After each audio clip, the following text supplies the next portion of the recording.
Friends, welcome to Scola e learning. હું છું JR chemistry અને આપણે કન્ટિન્યુ ભણી રહ્યા છીએ 12મા ધોરણનું કેમેસ્ટ્રીનું ચેપ્ટર નંબર 2 દ્રાવણો. સોલ્યુશન વિશે આપણે આ ગયા લેક્ચરની અંદર જે છે એ વાત કરી રહ્યા હતા. ક્વિકલી આપણે જે છે એ થોડું રિવાઇઝ કરી લઈએ તો આપણે ગત લેક્ચરની અંદર જે છે રાઈટ દ્રાવણ જે છે એની વ્યાખ્યા જોઈ કે દ્રાવણ શું છે તો કે બે કે તેથી વધારે ઘટકોનું સમાંગ મિશ્રણ છે. સમાંગ મિશ્રણને અંડરલાઈન કરેલું હોય. આપણે સમાંગ મિશ્રણને સમજવા માટે આપણે એક્ઝામ્પલ દ્વારા સમાંગ મિશ્રણને સમજેલા હોય અને ઘટક કણો જે છે ઘન, પ્રવાહી કે વાયુ કોઈ પણ હોઈ શકે છે એ વિશે પણ આપણે વાત કરી હતી.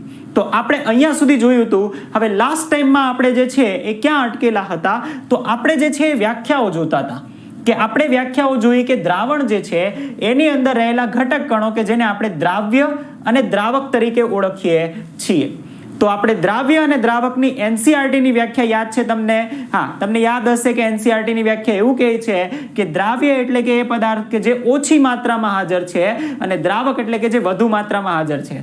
પરંતુ મેં તમને કીધું હોય કે આપણે અહીંયા જે છે એ વધારાની બે વ્યાખ્યાઓ પણ યાદ રાખવાના છીએ અને એ વ્યાખ્યાઓ એટલે કે જે અવસ્થા નથી બદલતું તે, અને પાણી જો આપેલું હોય તો પાણીને આપણે જલીય દ્રાવણ કહીએ છીએ એટલે કે એક્વિયસ સોલ્યુશન કહીએ છીએ. આ આપણે જે છે એ ગયા લેક્ચરની અંદર વાત કરતા હતા. અહીંયા સુધી આપણે કીધું હતું કે આને જલીય દ્રાવણ કહેવાય. તો ધ્યાનમાં આવશે ખાસ આ જે વ્યાખ્યા છે ને કે જે ઘટક અવસ્થા નથી બદલતું તેને આપણે શું કહીએ છીએ તો તેને આપણે કહીએ છીએ દ્રાવક. આ એક વસ્તુ, આ એક પોઈન્ટ તમે યાદ રાખજો કેમ કે આ પોઈન્ટના આધારે આપણે આજે પહેલા જ વર્ગીકરણ આપણે જોવાના છીએ. રાઈટ, ચાલ તો આપણે કહીએ છીએ થોડું આ બોર્ડ કરશે કન્ફ્યુઝ પણ વાંધો નહીં. ચાલો, તો આપણે કહીએ છીએ કે પહેલું જે વર્ગીકરણ છે ને એ કોના આધારે કરી શકાય તો દ્રાવણનું પહેલું વર્ગીકરણ આપણને આપેલું છે અને એ વર્ગીકરણ જે છે એ દ્રાવણમાં રહેલા ઘટક કણોની સંખ્યાને આધારે છે કે દ્રાવણોની અંદર ઘટક કણો રાઈટ. તો એને આપણે જે છે એ અલગ અલગ 9 રીતે વહેંચી શકીએ છીએ. તો પહેલું આપણે કહીએ છીએ એની અંદર કે ધારો કે આપણી પાસે જે છે એ દ્રાવ્ય અને દ્રાવક છે તો એના આધારે જે છે કયા પ્રકારનું દ્રાવણ બને છે એ પહેલા આપણે જોઈશું અને પછી જે છે એના કેટલાક ઉદાહરણને જોવાનો પ્રયત્ન કરીશું.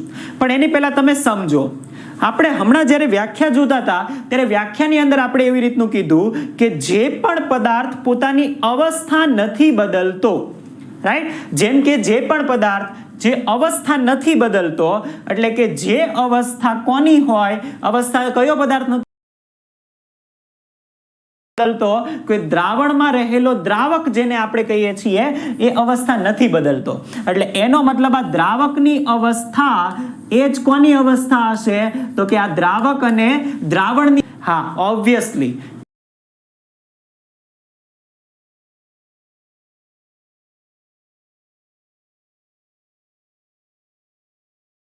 કેમ કે બંને જે છે દ્રાવક અવસ્થા ના બદલે તો દ્રાવણ કેવું થશે તો કે જે અવસ્થા દ્રાવકની હશે એ જ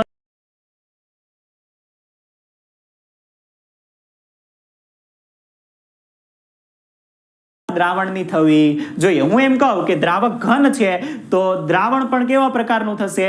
ઘન થશે. હું એમ કહું કે દ્રાવક જે છે વાયુ છે તો દ્રાવણ પણ કેવું થશે? વાયુ થશે. અને હવે તમને ખબર હશે કે ગયા લેક્ચરમાં આપણે જોયું કે દ્રાવણ જે છે ને એના ઘટકો કોઈ પણ થઈ શકે છે. એમાં રહેલું દ્રાવ્ય અને દ્રાવક જે છે એ ઘન પણ થઈ શકે, વાયુ પણ થઈ શકે અને પ્રવાહી પણ થઈ શકે છે. એટલે દ્રાવણ કોઈ પણ પ્રકારનું હોઈ શકે છે. ચાલો, તો આપણે શરૂઆત કરીએ છીએ. તો પહેલું જ આપણને આપેલું છે અને એ છે ઘન દ્રાવ્ય અને ઘન દ્રાવક. રાઈટ, ઓબ્વિયસલી હવે બીજી વસ્તુ તમને ધ્યાનમાં આવતી હશે કે જો દ્રાવક ઘન હોય, તમને એમ થાય કે ઘન અને ઘનને મિશ્ર કરી શકાય કે ના કરી શકાય? ઓબ્વિયસલી કરી શકાય. કેમ ના કરી શકાય? રાઈટ, તો એનું આપણે હમણાં ઉદાહરણ પણ જોવાનું છે. આપણે અગાઉ જ્યારે લેક્ચર શરૂ કરેલો ત્યારે પણ એનું ઉદાહરણ જોયું હતું. તો ઘન અને ઘનને મિશ્ર કરી, પરંતુ એક વસ્તુ તમારે ધ્યાન રાખવાની કે જે મિશ્રણ બને એ કેવું હોવું જોઈએ તો કે હોમોજીનિયસ એટલે કે સમાંગ મિશ્રણ હોવું જોઈએ. સમાંગ મિશ્રણ એટલે કે તમે બંનેને જુઓ ને તો તમને બંને એક સાથે મિશ્ર થયેલું ને એકદમ સરસ સરખું દેખાય, બંને અલગ દેખાવા જોઈએ નહીં, ભેદ રેખાથી આપણે એને અલગ કરી શકવા જોઈએ નહીં, તો એને આપણે દ્રાવણ કહી શકીએ. અને હા, ઘન અને ઘન જો એવું બનાવતું હોય તો બને. હવે તમે વિચારો, આપણે હમણાં જ કીધું કે દ્રાવક જે છે અવસ્થા બદલતું નથી. જો દ્રાવક અવસ્થા ના બદલતું હોય તો આ જે દ્રાવકની અવસ્થા છે એ જ કોની અવસ્થા થવી જોઈએ? એ જ આપણે કહીએ છીએ કે દ્રાવણની પણ અવસ્થા થવી જોઈએ, અને એને આપણે કહીએ છીએ ઘન દ્રાવણ. રાઈટ, એને જ આપણે શું કહીએ છીએ? ઘન દ્રાવણ. તો ઘન દ્રાવણનું પહેલું ઉદાહરણ છે કે જેની અંદર ઘન દ્રાવ્ય પદાર્થ ઓગાળેલો છે. હવે તમે વિચારો કે આપણને એવું કઈ ખબર છે. હવે છે ને આ ટેબલ તમે ગોખતા નહીં, આખું ટેબલ આપણે જોવાના છીએ. આવા 9 એક્ઝામ્પલ આપણે જોઈશું. આજે જે છે એ પહેલો છે, રાઈટ. આવા આપણે 9 જોવાના છીએ. હવે તમે એને ગોખતા નહીં, તમે એને સરળ રીતે એવી રીતે યાદ રાખો કે દ્રાવક જે છે એ મેક્સિમમ ક્વોન્ટિટીમાં હશે, રાઈટ, અને એની અંદર જે છે દ્રાવ્ય પદાર્થ એવી રીતે ઓગળેલો હોય કે સમાંગ મિશ્રણ બનવું જોઈએ. તો દ્રાવક જે છે મેક્સિમમ હોય એટલે કે એ જે છે બહારથી જુઓ ને તો ઘન જેવું દેખાવું જોઈએ, રાઈટ. બહારથી એક ઘન હોય પણ એની અંદર બીજો ઘન પદાર્થ જે છે એ ઓગળેલો હોવો જોઈએ. અને એવું ઉદાહરણ એટલે શું? તો કે આપણને બધાને ખબર છે, અને એ એટલે કે મિશ્ર ધાતુઓ, રાઈટ. કોઈ પણ મિશ્ર ધાતુ આપણે લઈ લઈએ, એ બ્રોન્ઝ હોય કે જર્મન સિલ્વર હોય કે પિત્તળ હોય, રાઈટ, એ કોઈ પણ મિશ્ર ધાતુ જે છે, રાઈટ, એ શું થઈ શકે? તો કે દ્રાવણનું ઉદાહરણ થઈ શકે. એનું બેસ્ટ એક્ઝામ્પલ કેવું હોય ને તો એ એટલે જો તમે ઘરે પૂછશો તો ઘરે જે આપણે તમારા મમ્મી કે તમારા સિસ્ટર કોઈ પણ જો આભૂષણો પહેરતા હોય તો એ ઇયરિંગ્સ હોય કે કોઈ પણ વસ્તુ હોય ને તો એમાં જે છે એ પ્યોર ગોલ્ડ નથી હોતું, રાઈટ. પ્યોર ગોલ્ડ કે સિલ્વર નથી હોતું. તો આ છે ગોલ્ડ, તો એ ગોલ્ડ નથી હોતું. એમાં શું મિશ્ર કરેલું હોય છે? તો કે એની અંદર કોપર મિશ્ર કરેલું હોય છે. તો આપણે કહી શકીએ કે સોના અને કોપરનું મિશ્રણ જે છે એ શું થશે? તો કે એ મિશ્ર ધાતુનું ઉદાહરણ થઈ શકે, રાઈટ. તો એ આપણે જે છે કહીએ છીએ કે મિશ્ર ધાતુ થઈ શકે છે. ધ્યાનમાં આવશે. તો આ પહેલું આપણે દ્રાવણ કહીએ છીએ કે ઘન દ્રાવણ, કે જે આપણે દ્રાવક અને દ્રાવ્યની સ્થિતિના આધારે વર્ગીકરણ કરી શકીએ. બીજું દ્રાવણ આપણે કહીએ છીએ બીજા દ્રાવણની અંદર પણ, રાઈટ. હવે જુઓ, ઘન દ્રાવક હોય તો એની અંદર તમે 3 પ્રકારના પદાર્થને ઓગાળી શકો. પહેલું તો કે ઘન પદાર્થને ઓગાળી દો એટલે મિશ્ર ધાતુ બની ગઈ. બીજું કે હવે એની અંદર આપણે જે છે એ કોઈ એવા પદાર્થને ઓગાળીએ છીએ કે જે પ્રવાહી છે, એટલે કે ઘનની અંદર પ્રવાહીનું મિશ્રણ. બહુ વેરી બેસ્ટ એક્ઝામ્પલ છે, અને એ એટલે કે ઘન દ્રાવક છે.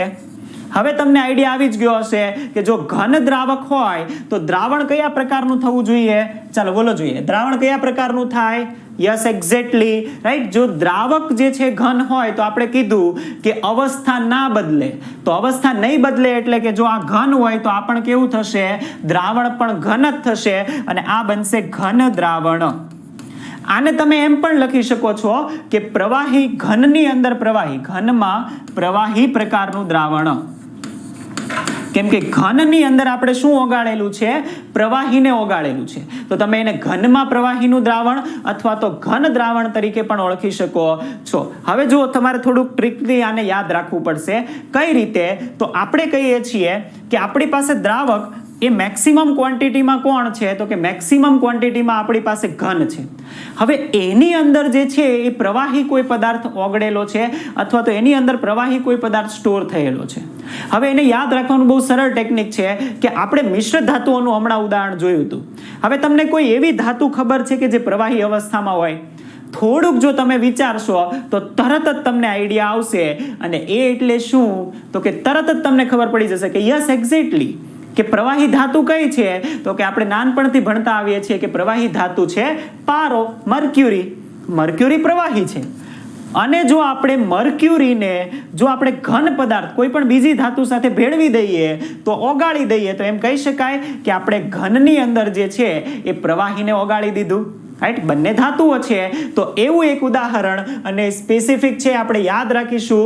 એને કહેવાય સરરસ, એમાલ્ગમ, રાઈટ. એને આપણે કહીશું સરરસ અથવા તો એમાલ્ગમ.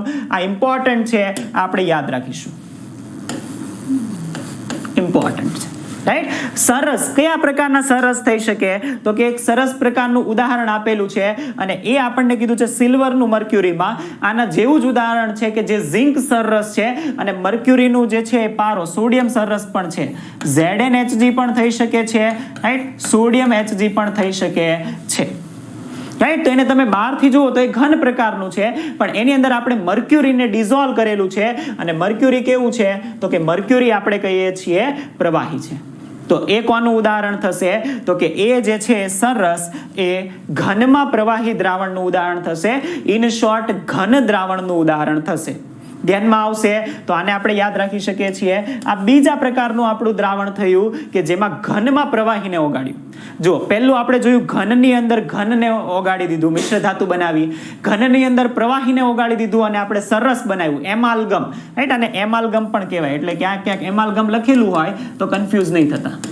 એમાલ્ગમ, રાઈટ. તો ઘનની અંદર એમાલ્ગમ જે છે એ એટલે કે ઘનમાં પ્રવાહી ઓગાળવાથી. અને હવે ત્રીજું બાકી રહ્યું શું? તો કે ઘનની અંદર વાયુ ઓગાળવાથી. તો આપણને પ્રશ્ન થાય કે સર આવું શક્ય છે?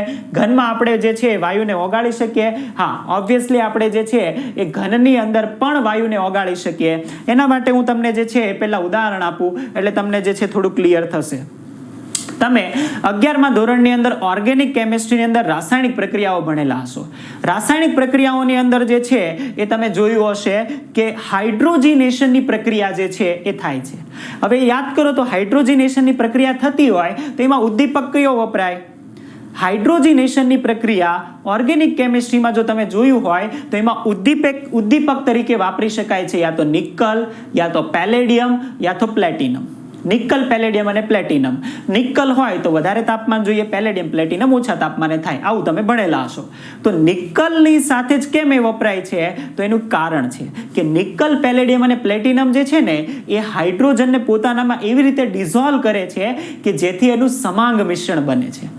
તો હાઇડ્રોજનને આપણે એમાં ઓગાળી શકીએ તો આપણે એમ કહી શકીએ કે વાયુ જે છે એ વાયુ કેમાં ઓગળે છે? તો કે વાયુ ઘનની અંદર ઓગળી જાય છે. એટલે કે ઘનમાં આપણે વાયુને પણ ઓગાળી શકીએ છીએ. તો એ પણ એક કયા પ્રકારનું દ્રાવણ થશે? તો એ પણ એક ઘન પ્રકારનું દ્રાવણ થશે. પરંતુ એ કયું? તો કે ઘનમાં આપણે કયું ઓગાળેલું છે? તો કે ઘનમાં વાયુ પ્રકારનું દ્રાવણ થશે. રાઈટ. એને આપણે સિમ્પલ ઘન દ્રાવણ તરીકે લઈ શકીએ છીએ, પરંતુ આ ઘન દ્રાવણ કયું છે? તો કે ઘનમાં આપણે વાયુ ઓગાળેલો છે. અને એનું ઉદાહરણ મેં તમને હમણાં જ કીધું કે હાઇડ્રોજિનેશન પ્રક્રિયા જે છે એની અંદર આપણે જ્યારે હાઇડ્રોજન હોય તો એ કોના ઉપર અધિશોષિત થાય? તો કે નિકલ, પેલેડિયમ અથવા તો પ્લેટિનમ. જે હાઇડ્રોજિનેશનની પ્રક્રિયા છે એ આ ધાતુઓ પર થાય અને એમાં જે અધિશોષિત થાય તો એ સમાંગ મિશ્રણ બનાવી દે અને એના લીધે આપણે કહીએ છીએ કે એ જે દ્રાવણ છે એ ઘનની અંદર આપણે જે છે વાયુ ઓગાળેલો છે. આ એનું એક્ઝામ્પલ થઈ શકે. ધ્યાનમાં આવશે, રાઈટ. તો આ આપણે કીધું 3 જે છે એ જોયા અને 3 કયા હતા? તો પહેલું આપણે ઘનની અંદર ઘન પદાર્થને ઓગાળ્યો. બીજું આપણે જે છે ઘનની અંદર જે છે એ પ્રવાહી પદાર્થને ઓગાળ્યો અને એમાલ્ગમ બનાવ્યું. ત્રીજું આપણે જે છે એ ઘન પદાર્થની અંદર વાયુને ઓગાળ્યો અને આપણે હાઇડ્રોજનને અધિશોષિત કર્યો નિકલ, પેલેડિયમ અને પ્લેટિનમ ઉપર. તો આ 3 થયા. હવે એની અંદર દ્રાવક તરીકે અત્યાર સુધી શું હતું? તો કે ઘન. હવે હું દ્રાવક તરીકે બદલું છું. દ્રાવક તરીકે હવે હું લઈ લઉં છું પ્રવાહી. તો એના પણ 3 થશે. ચાલો, એ આપણને ખબર છે. જુઓ, હવે જે પ્રવાહી આવશે ને, રાઈટ. જો આ તમને આપેલું છે કે એક્ઝામ્પલ દેખાડેલું છે કે કઈ રીતે અધિશોષણ થાય છે, રાઈટ. હવે નેક્સ્ટ જે આપણને આપેલું છે ને એ છે પ્રવાહી. હવે આ બધા તમને ખબર છે, બધા એક્ઝામ્પલ તમને ખબર હશે. મારે તમને વધારે કહેવું નહીં પડે. કેમ કે યાદ કરો, મેં ગયા લેક્ચરમાં પણ કીધું હતું કે જ્યારે પણ હું એમ બોલું ને કે દ્રાવણ, તો આપણા માઇન્ડમાં એક પ્રીસેટ વ્યાખ્યા છે. શું? તો કે પેલા બીકરની અંદર ભરેલું કંઈક સોલ્યુશન અથવા તો કંઈક કેમિકલ, એટલે કે પ્રવાહી સ્થિતિમાં હોવું જોઈએ. આવું આપણા માઇન્ડની અંદર ઓલરેડી કેપ્ચર થયેલું છે કે દ્રાવણ જ્યારે આપણે બોલીએ ને એટલે આપણને પ્રવાહી જ દેખાય. અને આ બીજા પ્રકારનું જે દ્રાવણ છે એમાં દ્રાવક તરીકે આપણે કહીએ છીએ કોણ છે? તો કે દ્રાવક તરીકે છે પ્રવાહી. એટલે એ પ્રવાહી દ્રાવણ થશે. કેમ કે દ્રાવક જે હોય એ જ આપણે કહીએ છીએ શું બને? તો કે એ જ આપણે કહીએ છીએ દ્રાવક જે હશે એ જ આપણું બનશે દ્રાવણ, રાઈટ. બંનેની અવસ્થા સેમ થશે. જો બંનેની અવસ્થા સેમ થાય તો આ પ્રવાહી હોય તો આપણે કહીએ આ પણ શું થવું જોઈએ? પ્રવાહી થવું જોઈએ. થશે, રાઈટ. જો દ્રાવણ પ્રવાહી હોય અને એનું એક્ઝામ્પલ હવે તમને ખબર છે, હવે વિચારો, આ તો તમને બહુ રોજબરોજમાં યુઝ કરો એવા પ્રકારનું દ્રાવણ છે કે પ્રવાહીની અંદર, પ્રવાહીમાં ઘન પદાર્થ ઓગાળવાનો છે. પ્રવાહીમાં જે છે ઘન પદાર્થ ઓગાળવાનો છે. આપણે ઘણી બધી વખત જે છે એ રોજબરોજમાં આ પ્રક્રિયા કરીએ છીએ અને રોજબરોજનામાંથી એક્ઝામ્પલ તમે ફાઇન્ડ કરી શકો છો. વિચારો તો કે એવું કયું દ્રાવણ છે કે જેમાં પ્રવાહી હોય અને પછી એમાં આપણે જે છે એ ઘન પદાર્થ ઓગાળતા હોય, એને ડિઝોલ્વ થતો હોય, દ્રાવણ બનાવતું હોય. યાદ કરશો તો તમને ધ્યાનમાં આવશે કે કોઈ પણ જે આપણે રોજબરોજમાં દ્રાવણ બનાવીએ છીએ એમાં તમે ખાંડ ઓગાળો કે મીઠું ઓગાળો કે પાણીમાં જે છે ગ્લુકોઝ ઓગાળો, તો પાણીની અંદર જે આપણે પદાર્થ ઓગાળીએ છીએ ને એ કયા પ્રકારનું દ્રાવણ રચે છે? તો કે પ્રવાહીમાં ઘન પ્રકારનું દ્રાવણ રચે છે. યાદ રહેશે, કેમ કે આપણે આ રોજબરોજમાં જે છે એ કરતા રહેલા અને જોતા રહેલી જે છે આ ઘટના છે. તો આ જે છે એ પ્રવાહી દ્રાવણનું પહેલું ઉદાહરણ થશે કે પ્રવાહીમાં આપણે શું ઓગાળ્યું છે?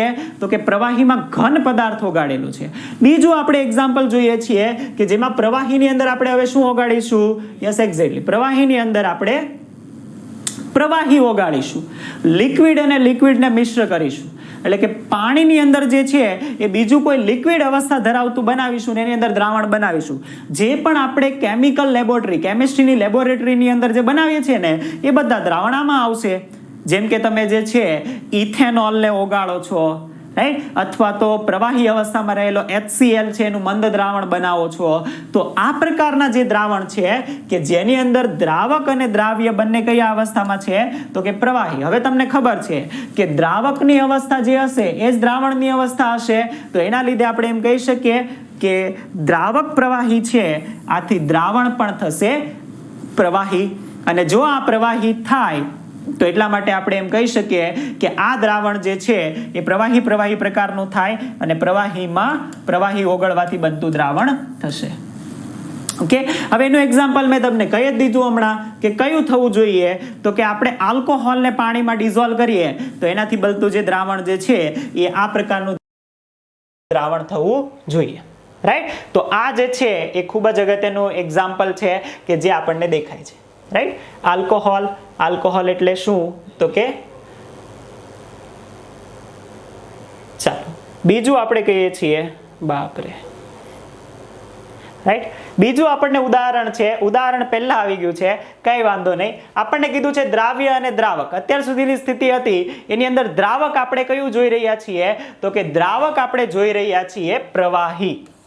રાઈટ, તો પહેલું આપણે જે છે ઘનને ઓગાળ્યું, બીજું આપણે પ્રવાહીને ઓગાળ્યું અને ત્રીજું આપણે જે છે વાયુને પ્રવાહીમાં ઓગાળીએ છીએ. તો આના પરથી આપણને ધ્યાનમાં આવશે કે આ દ્રાવણ પણ કયું થશે? પ્રવાહી જ થશે. રાઈટ, પરંતુ આનું ઉદાહરણ બહુ સરસ છે. કેમ? કેમ કે પ્રવાહીમાં આપણે શું ઓગાળવાનું છે? તો કે વાયુ ઓગાળવાનું છે. રાઈટ, આઈ થિંક આ મિસ્ટેક હોવી જોઈએ. અહીંયા શું આવશે? તો કે પ્રવાહીમાં આપણે વાયુ ઓગાળીએ છીએ એટલે આ દ્રાવણનો પ્રકાર થશે પ્રવાહીમાં વાયુ, એટલે આને કહેવાય પ્રવાહી દ્રાવણ. પ્રવાહીમાં વાયુ. તો આ દ્રાવણ કયું થશે? તો કે દ્રાવણ તો પ્રવાહી જ થશે. કેમ? કેમ કે દ્રાવક અને દ્રાવણની અવસ્થા હંમેશા સેમ રહેશે. આટલું તો આપણને ક્લિયર થઈ જ ગયું હશે. આથી દ્રાવકની અવસ્થા પ્રવાહી હોય તો દ્રાવણની અવસ્થા પણ શું થશે? પ્રવાહી જ થશે. અને બીજું કે આપણે પ્રવાહીમાં વાયુ ઓગાળવાનું છે. હવે શું આપણને પહેલો જ પ્રશ્ન થાય કે વાયુ ઓગળે ખરો? હા, ઓગળે જ ને, કેમ ના ઓગળે? હું તમને સીધું અને સરળ ઉદાહરણ આપું. તમને બધાને ખબર છે કે મરીન લાઈફ જે છે, રાઈટ, જળચર સૃષ્ટિ જે છે એ કોનાથી શ્વસન ક્રિયા કરે છે? એ ઓક્સિજન ક્યાંથી મેળવે છે? ઓક્સિજન તો એ લોકો નહીં જોઈએ ને. માછલી છે અથવા તો અંદર થતી જે પાણીમાં થતી વનસ્પતિ છે એ ઓક્સિજન ક્યાંથી કાઢે? તો આપણે એવું ભણેલા હતા કે પાણીમાં દ્રાવ્ય થયેલા ઓક્સિજન જે છે એનાથી આપણે શું કરી શકીએ છીએ? એનાથી જળચર સૃષ્ટિ જે છે એ પોતાનું જે છે શ્વસન ક્રિયા કરે છે, એટલે કે શ્વાસોશ્વાસ કરે છે. એટલે એમાં ઓક્સિજન ઓગળેલો છે તો ઓક્સિજન વાયુ છે, પાણી પ્રવાહી છે, તો થઈ ગયું એક્ઝામ્પલ એના દ્રાવણનું. પણ એનું બેસ્ટ એક્ઝામ્પલ કેવું હોય ને, તો જે આપણે જે છે ઘણી બધી વખત પીએ છીએ એટલે આપણે જે છે સોફ્ટ ડ્રિંક્સ તરીકે એનો યુઝ કરીએ છીએ. તમને ધ્યાનમાં હોય તો કિનલીની સોડા વોટરની બોટલ આવે છે. એ સોડા વોટર શું છે? તો કે સોડા વોટર એ બીજું કાંઈ નહીં પરંતુ આપણે કહીએ છીએ કે બીજું કે એક્ઝામ્પલ આવી ગયું છે સોડા વોટર, એટલે કે જો દ્રાવક તરીકે આપણે કહીએ પ્રવાહી હોય તો એનું એક્ઝામ્પલ થશે સોડા વોટર. સોડા વોટર, આપણે જે સોફ્ટ ડ્રિંક્સ કહીએ છીએ એની અંદર શું હોય છે? તો આપણને એક પ્રશ્ન પૂછી શકે કે સોડા વોટર જે છે એ શું છે? તો કે સોડા વોટર એ બીજું કંઈ નહીં પરંતુ એની અંદર શું હોય છે? તો કે પાણીની અંદર કાર્બન ડાયોક્સાઇડ ડિઝોલ્વ થયેલો હોય છે. પાણીની અંદર શું થયેલું હોય છે? કાર્બન ડાયોક્સાઇડ ડિઝોલ્વ થયેલો હોય છે. આ કાર્બન ડાયોક્સાઇડ જે છે એ ગેસિયસ સ્ટેટમાં છે, H2O જે છે એ લિક્વિડ સ્ટેટમાં છે. તો આપણે એમ કહી શકીએ કે પ્રવાહીમાં વાયુને આપણે ડિઝોલ્વ કરેલો છે. તો સોડા વોટર જે છે આનું એક્ઝામ્પલ થશે. કોનું? તો કે આપણે કહીએ છીએ કે પ્રવાહીમાં વાયુ પ્રકારના દ્રાવણનું, રાઈટ? હવા જે છે એ વાયુમાં વાયુ પ્રકારનું દ્રાવણ છે તો એની અંદર આવશે, ધ્યાનમાં આવશે. તો આ આપણે કીધું ત્રીજા પ્રકારનું દ્રાવણ, અને એ એટલે કે પ્રવાહીમાં વાયુ. તો કે પ્રવાહી દ્રાવણ માટે પણ 3 ઉદાહરણ આપણે જોયા. પહેલું આપણે પ્રવાહીમાં ઘન ઓગાળ્યું એટલે કે ખાંડ, ગ્લુકોઝ અને મીઠાનું દ્રાવણ બન્યું. બીજું આપણે પ્રવાહીમાં પ્રવાહી ઓગાળ્યું એટલે કે ઇથેનોલ અને પાણીને મિશ્ર કર્યું. અને ત્રીજું આપણે કહીએ છીએ કે પ્રવાહીમાં વાયુ મિશ્ર કરીએ એટલે કે soda water. Soda water, right? તો આ જે છે પ્રવાહી દ્રાવણ થશે. તો જેમ ઘન દ્રાવણના 3 ઉદાહરણ થયા, પ્રવાહી દ્રાવણના 3 ઉદાહરણ થયા, 3 પ્રકાર થયા, એવી જ રીતે હવે આપણે વાયુ દ્રાવણ વિશે પણ 3 પ્રકાર કહી શકીએ છીએ. ચાલો, તો આપણે વાયુ દ્રાવક જે છે એના વિશે કહીએ છીએ. તો આપણને પહેલો જ પ્રશ્ન થાય કે શું વાયુ દ્રાવણ શક્ય છે ખરું? હા, કેમ નથી? સીધું અને સિમ્પલ સમાંગ મિશ્રણ જે પણ બનાવે, રાઈટ, એ બધા જ શું કહી શકાય? દ્રાવણ કહી શકાય. સમાંગ મિશ્રણ બનાવવા જોઈએ, રાઈટ? તો સમાંગ મિશ્રણ બનાવે તો દ્રાવણ કહી શકાય. એટલે ઘન અને વાયુની અંદર જો આપણે ઓગાળીએ તો આપણે કહી શકીએ કે વાયુ મેક્સિમમ છે. એટલે દ્રાવણનો પ્રકાર શું થશે? તો કે દ્રાવણ પણ કેવું થવું જોઈએ? વાયુ થવું જોઈએ, રાઈટ? એટલે દ્રાવણ પણ કેવું હશે? વાયુ જ હશે. અને એની અંદર ઘન કણો જે છે એ દ્રાવ્ય થયેલા હશે. હવે તમે એવું વિચારો કે આપણને આસપાસ એવું, આપણી જ આસપાસ છે એવું વિચારો કે કયું એવું ઉદાહરણ છે કે જે મેક્સિમમ વાયુ ધરાવે છે પણ એની અંદર ઘન પાર્ટિકલ્સ જે છે એ સમાંગ રીતે પ્રસરેલા છે, એટલે બધી જગ્યાએ એક સરખું રીતે આપણને દેખાય, રાઈટ? તો તમે જોશો તો આપણી આસપાસ પણ એવું એક્ઝામ્પલ છે, અને એ એટલે કે કપૂર, આયોડીન અને હવા સાથેનું એનું મિશ્રણ. હવા એટલે કે નાઇટ્રોજન, મેક્સિમમ હવામાં નાઇટ્રોજન છે, રાઈટ? કપૂર વિશે આપણે વાત કરીએ. હવે કપૂર જે છે ને એની એક ખૂબ જ સરસ એક પ્રોપર્ટી છે, અને એ એટલે કે એ ઉર્ધ્વપાતન પામે છે. કપૂર જે છે ને એ શું પામે? ઉર્ધ્વપાતન. ઉર્ધ્વપાતનનો મતલબ એવો થાય કે જો એ સોલિડ સ્ટેટમાં હોય ને તો એ સીધો જ શેમાં રૂપાંતર પામે છે? ગેસિયસ સ્ટેટમાં, રાઈટ? સબ્લિમેશન, આને કહેવાય સબ્લિમેશન. સોલિડમાંથી એ સીધો ગેસિયસ સ્ટેટમાં રૂપાંતર પામે છે. એની લિક્વિડ અવસ્થા કોઈ હોતી નથી. સેમ આયોડીન પણ જે છે ને એ ઘન અવસ્થામાં હોય, પણ એ સીધો જ વાયુમાં રૂપાંતર પામે છે. એટલે કે આયોડીન અને આ કપૂર બંને જે છે ઉર્ધ્વપાતન પામતા પદાર્થો છે. આથી એનું જે છે એ હવા સાથેનું મિશ્રણ હોય તો એને આપણે શું કહી શકીએ છીએ? હવા એટલે કે નાઇટ્રોજન, રાઈટ? તમે હવા લખી શકો છો અથવા તો નાઇટ્રોજન. આપણે બાઇનરી સોલ્યુશનની વાત કરીએ છીએ, દ્વિઅંગી દ્રાવણો. આ દ્વિઅંગી દ્રાવણોની વાત કરતા હોવાથી આપણે માત્ર 2 પદાર્થો લખીએ છીએ, એક કપૂર અને એક નાઇટ્રોજન, રાઈટ? એટલા માટે મેં 2 ખાલી નાઇટ્રોજન લખ્યું છે. નહીતર તમે હવા પણ લખી શકો કે હવામાં જે કપૂર મિશ્ર થયેલું છે એ કપૂરના સોલિડ પાર્ટિકલ્સ છે, પણ એ ઉર્ધ્વપાતન પામતા હોવાના લીધે શેમાં સીધા રૂપાંતર થયા છે? ગેસમાં. ધ્યાનમાં આવશે તો કે કપૂરનું હવા સાથેનું જે મિશ્રણ છે એને આપણે શું કહીએ છીએ? તો કે વાયુમાં જે છે એ ઘન ઓગળેલું છે એમ કહી શકીએ. અને વાયુમાં ઘન ઓગળેલું હોય, રાઈટ? વાયુમાં ઘન, રાઈટ? તો આ વાયુ દ્રાવણનું વાયુમાં ઘન પ્રકારનું ઉદાહરણ થશે પહેલું, વાયુમાં ઘન. સેમ આપણે વાયુમાં પ્રવાહી અને વાયુમાં વાયુના ઉદાહરણ જોઈશું. ચાલો, તો આપણે બીજો પ્રકાર કહીએ છીએ, અને એ છે વાયુની અંદર પ્રવાહીને ઓગાળવાથી. વાયુની અંદર પ્રવાહીને ઓગાળીશું તો આપણે કહીશું કે દ્રાવણ પણ કયા પ્રકારનું બનવું જોઈએ? તો કે દ્રાવણ પણ જે બનશે એ કયા પ્રકારનું હશે? વાયુ જ હશે. એને આપણે એમ કહી શકીએ કે વાયુમાં પ્રવાહી દ્રાવણ છે, વાયુમાં પ્રવાહી. હવે એનું ઉદાહરણ વિચારીએ. ફરીથી સેમ આપણે સિનારીઓ વિચારીએ છીએ, રાઈટ? આ તો બહુ સરસ એક્ઝામ્પલ છે, આપણે હમણાં ધ્યાનમાં આવશે કે વાયુ જે છે એટલે કે મેક્સિમમ જે છે વાયુ, વાયુ એટલે કે હવા, હવા લઈ જ શકીએ, હવા એ વાયુ જ છે. નાઇટ્રોજન અને ઓક્સિજન મેક્સિમમ ક્વોન્ટિટીમાં છે.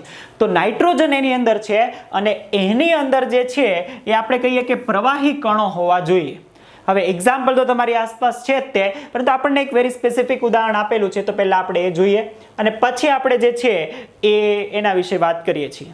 રાઈટ, તો પહેલું જ આપણને એક ઉદાહરણ આપેલું છે અને એ છે કે કોઈ પણ એવો વાયુ હોય કે જે ઇવોપરેશન થાય, એટલે કે એનું જે છે ઉત્કલન થતું હોય. રાઈટ, ઇવોપરેટ થાય એટલે જો આવી રીતનું થતું હોય.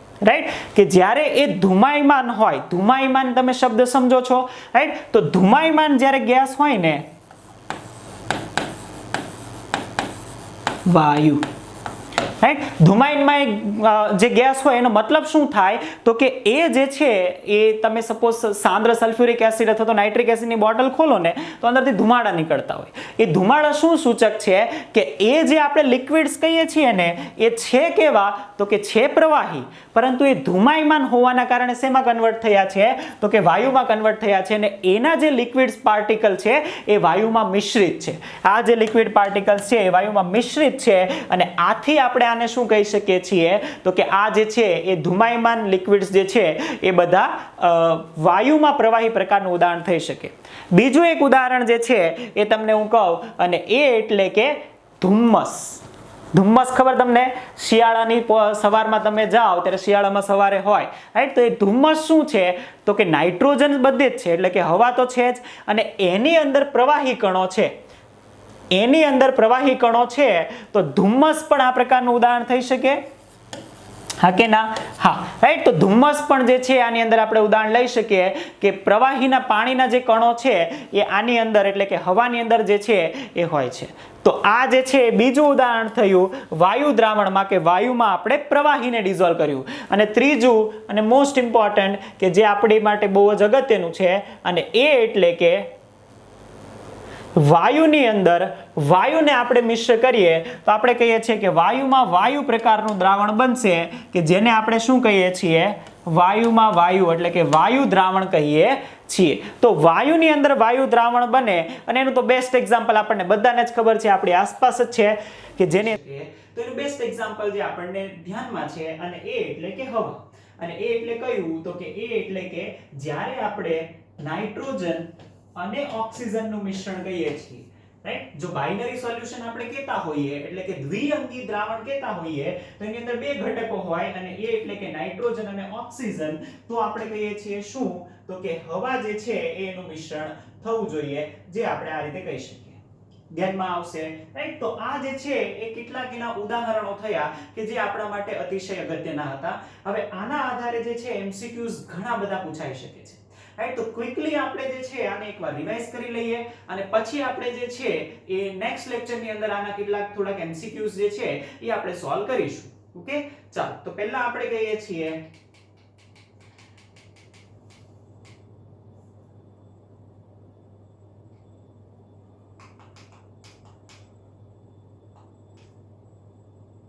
આપણે શરૂઆતમાં આપણે કીધું કે આ દ્રાવણ જે છે એ સમાંગ મિશ્રણ છે. સમાંગ મિશ્રણમાં આપણે જે છે દ્રાવ્ય અને દ્રાવકની વાત કરી અને મેઈન આપણે જે છે એ વર્ગીકરણ જોયું. વર્ગીકરણની અંદર આપણે દ્વિઅંગી, ત્રિઅંગી અને જે છે એ ક્વાટરનરી એટલે કે ચતુર્થ અંગી દ્રાવણો વિશે વાત કરી અને મુખ્ય જે આ લેક્ચરમાં આપણે વાત કરી અને એ એટલે કે દ્રાવ્ય અને દ્રાવકની ભૌતિક અવસ્થાના આધારે. એની અંદર પણ પહેલા આપણે વાત કરી કે જ્યારે દ્રાવક જે છે એ શું છે તો કે દ્રાવક જે હશે ને એ જ તે આપણું દ્રાવણનો પ્રકાર થશે, કેમ કે દ્રાવક ક્યારેય પોતાની અવસ્થા બદલી શકતો નથી. આ વાત આપણે કરી એટલા માટે આપણે કહીએ છીએ કે દ્રાવક જે હશે એ જ આપણા દ્રાવણનો પ્રકાર થશે. એના ઉદાહરણો અતિશય અગત્યના છે એટલા માટે આપણે યાદ રાખીશું, એ આપણે રિવાઇઝ કરી લઈએ. તો આપણે કહીએ છીએ કોઈ પણ મિશ્ર ધાતુઓ જે છે એ મિશ્ર ધાતુ જે છે એ ઘન દ્રાવણનું ઉદાહરણ થશે. પછી આપણે કીધું કે ઘન દ્રાવક હોય એની અંદર પ્રવાહી દ્રાવ્ય પદાર્થને આપણે ઓગાળીએ તો એ પણ ઘન દ્રાવક બને અને એનું એક એક્ઝામ્પલ છે એમાલ્ગમ એટલે કે સરરસ. પછીની આપણે વાત કરી કે જો ઘન દ્રાવક હોય એની અંદર વાયુ દ્રાવ્ય પદાર્થને ઓગાળવામાં આવે તો એનું એક સરસ એક્ઝામ્પલ આપણને થાય અને એ એટલે કે હાઇડ્રોજન અધિશોષિત થયેલું પેલેડિયમ. તો પેલેડિયમનું જે મિશ્રણ છે એનું એક્ઝામ્પલ થશે, આ પણ આપણે જોયું. પછી આપણે પ્રવાહી દ્રાવણોની વાત કરી. પ્રવાહી દ્રાવણો એવા છે કે જે આપણા રોજબરોજની લાઈફમાં આપણે જોઈએ છીએ અને એ એટલે કે તો કે પ્રવાહીની અંદર ઘન પદાર્થ હોય એ એટલે કે ખાંડ અથવા મીઠા અથવા તો ગ્લુકોઝનું મિશ્રણ હોય એ. રાઈટ, પછી આપણે કીધું પ્રવાહી અને પ્રવાહી. રાઈટ, સિમ્પલ ઇથેનોલનું જે મિશ્રણ છે એ આપણે કહી શકીએ. રાઈટ, એટલે કે ઇથાઇલ આલ્કોહોલ એટલે કે ઇથેનોલ નું પાણીમાં મિશ્રણ, રાઈટ, તો એની આપણે વાત કરી. પછીનું જે એક્ઝામ્પલ હતું અને એ એટલે કે જ્યારે વાયુ દ્રાવ્ય પદાર્થ હોય અને દ્રાવક પદાર્થ તરીકે આપણે કહીએ છીએ શું હોય કે દ્રાવ્ય પદાર્થ તરીકે